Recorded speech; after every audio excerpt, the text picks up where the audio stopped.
நான் வந்தேன். 1000 ரூபா போர்டே வைக்கல.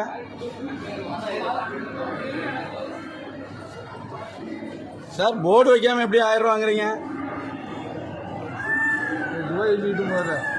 முக்கியம். ஆமா, ரூபா தான் முக்கியம். சாமிலாம் முக்கியம் கிடையாது. சாமி முடிஞ்சு 1000 தான். ஆமா சரி, ரூபா எப்படி வசூல் பண்ணப்படுது? கோயில் நிர்வாகம் காயில் 1000 ரூபா எதுவும் கோயிலில் வாங்கலன்னு சொல்லியிருக்கிறாங்க. ஆனால் இங்கே 1000 ரூபா வாங்கிட்டு இருக்கிறாங்க.